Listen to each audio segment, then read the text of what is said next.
A few years ago, when Jaron and I got onto this farm, it's about 9 to 10 years ago, we took over really from our grandfather, who was non-operational but still had this within his company setup.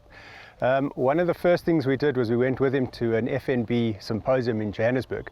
One of the guest speakers there made a very mind-changing statement, which I'll always remember, and that was, if you're going to be involved in agriculture, you've got to be as diversified as possible. To the extent what he said was that FNB as an agricultural institution then would no longer support applications if it was only a single application operation within agriculture. So having said that, very quickly we realized that within whatever we do in agriculture, we need to be as diverse as possible. The contracting division, for example, or the silage making division is just a division within our business. So as far as our beef production is concerned, we've always maintained that we're a beef operating agricultural business. We have a feedlot, a nice sized feedlot with the capacity of about 8,000 head of cattle. So it's, in our opinion, within the sweet spot of where the feedlotting business needs to be. We've got a commercial operation, we've got stud operations as well. Our the two concentrations is in our Boran herd, which is the largest herd in the world, registered herd in the world, as well as Drought Masters, an Australian breed. In South Africa we call it Africa Drought Masters, but we concentrate on that, and the feed production comes into that. And from a diversity point of view, it's all scaled from there. I mean, we have a quarantine station on the farm, we have our auction facility on the farm called the Bull Ring, which is well known today for our own auctions as others. And then in entirety, it's about just being as diverse as possible. You never know what swings and roundabouts you get in agriculture, and when one element fires, the other one fails. So that was the idea. I think it's sound advice for any agricultural business is to be diverse, not have all your eggs in one basket. Agriculture itself is a tough enough industry to be in. You're fighting against elements, you're fighting against time, you're fighting against commodities, you're fighting against market inflation and volatility. So yeah, if you can tick as many boxes as possible, efficiently and professionally, then you're heading in the right direction. And we're hopefully heading in the right direction. We certainly got lots to learn, but every day we try. The concept of making your own silage is obviously possible, but there's a few barriers to entry to do that. And obviously the major factor to that is capital. I mean, it's very capital intensive to make your own silage. Thereafter, there's a business model that has to go behind that capital intensity. And that is, can you maximize the capital cost over the footprint that you're going to cut as a silage contractor for your own needs or not, in order to maximize that return and justify whether you're making the right or wrong decision. Otherwise, it's better to get in professional service providers to do the job for you. So there are a lot of farmers, dairy farmers, feedlot farmers that have their own equipment and do their own process, whether it's a single row cutter, 2-row cutter, or a self-propelled machine. And the reasons why they do it, maybe they've been in the company for a long time, maybe they're happy to cut at the exact time that they think is the beneficial time to cut. That means they justify their own reasons. But en masse, the standalone farmer today, it's very difficult from a capital point of view to maximize those returns and justify the capital cost. I mean, it's easy to go and buy the equipment, that's fine if you've got the capital or you've got the tax problem in order to do so. But in order to work it off and sweat it off so that it's really an asset adding value add to your business is another discussion. So we scaled up very quickly within this game. We also started with a single cutter, and then a tractor, and then a trailer, and eventually a truck, etc. And today, within a very short space of time in the contracting world, or in the silage cutting world, we've become the largest silage cutters and contractors in the entire country. We work this country left to right, north to south. Our footprint lasts between 10 and 11 months. We're cutting silage of various products around the country, whether it's grass, maize, sorghum, doesn't matter, we're doing it. Whereas maybe other contractors and other customers and other farmers are doing it for 2 weeks of the year, 3 weeks of the year within their own region, and for other reasons. Now, it's again, if you look at this as a business model, never mind the equipment and the capital cost, there's an infrastructure reality to it as well. You need staff, you need supervisors, you need managers, you need service providers, you need diesel on tap that is of the correct octane that you need. You need mechanics that know what they're doing. Now, not just any mechanic can work on these machinery. And I mean, we use agents that are the suppliers and distributors of these machines, but at the same time, they're not always available. I mean, they'll be available, yes, in a day or two's time, but as contractors and specialist service providers, we don't have the luxury of time. Neither do the farmers and the customers that we're dealing with. So the stuff needs to be fixed there and then. So that infrastructure and logistics and guest houses that people have to stay in and food for the staff, all of that is a much bigger business division to run than simply just arriving and cutting a crop and departing. To feed silage off to cattle or to feed silage off to dairy farmers, etc., is one of the cheapest forms of food fodder production you can have. And if you can make quality silage like that, even better. So it's a very low cost, high throughput material in order to feed to cattle. Now, if we take that to another discussion, and if we really introduce the concept of the silo bag to it, the silo bag allows you the ability to food store and feed store your feed, your silage for years. I mean, you can store feed for 4 or 5 years in the silo bag without no deterioration and no loss to the product that you're making. In fact, it's almost like wine. It just gets better and better with time. Now, if you take that into the time value of money realization into the equation, and you realize that 5 years from now is when you're opening your bag, potentially 5 years from now, opening your bag and feeding off your cost, and you take your capital cost or your variable cost of making that silage 5 years previously to what it's going to be 5 years from now, your cost of food is a pittance. I mean, it's just normal based on inflation and, again, time value of money. So if people understand it like that, never mind the amazing and huge savings, mechanical savings and diesel savings, labor savings of making the food cost, you're almost basically getting your food for free. If you want to look at it like that. And we know from feeding cattle in a feedlot and also in the dairy industry, your cost of feed determines your profitability. You're working in a floor-to-ceiling business most of the time. You're dictated to what the current calf price is, you're dictated to what the current slaughter price is for beef, and how you play within that floor-to-ceiling is where you either survive or you fall. So if you can really minimize your costs and maximize your efficiencies, you're on a winning ticket. One of the principles that when we established this business was to have the newest and the latest and the best and the most efficient technology that's available worldwide, never mind in South Africa, worldwide. So there was absolutely no hesitation to go and find the machines that have got the best corn crackers, that have got the best headers, that have got the best oil flows, that have got the best diesel consumptions, that have got the most comfortable ride height and position for the operators to work with the greatest cabin view. Technology such as cameras on the chutes of the machine, so you can see exactly where that material is going to. Having auto fill levels on the machines, which the machines have today, that tells you exactly when to stop filling versus instead of overfilling. I mean, that type of level of efficiency. The machinery today are so advanced that they're all GPS tracked and based. All of that is pulled through to your invoicing and reporting process.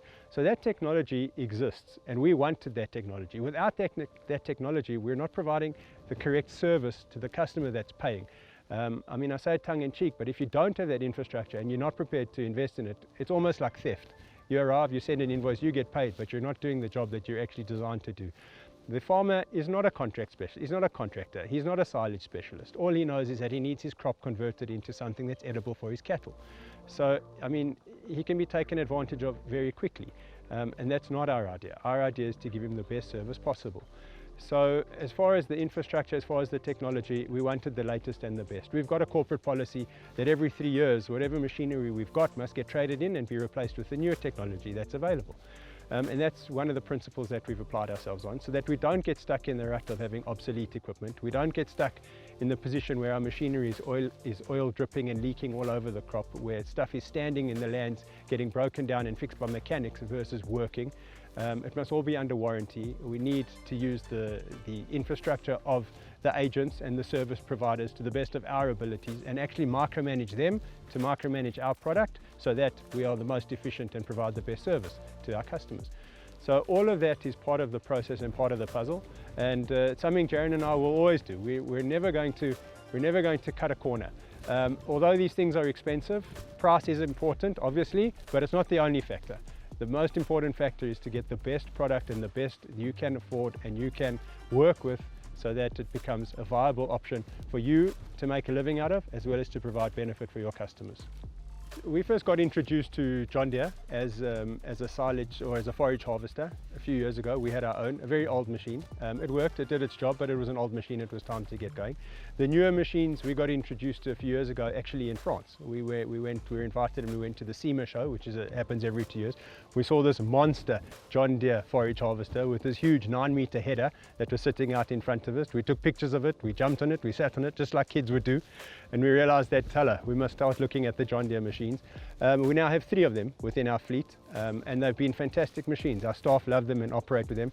They've got the different headers on them, which has allowed us to be diverse and to expose us to different ways of cutting lengths, etc. So we've got the smaller disc header and the larger disc header. It's the Kemper header, which is, I think, the Rolls-Royce of headers as far as forage harvesters is concerned.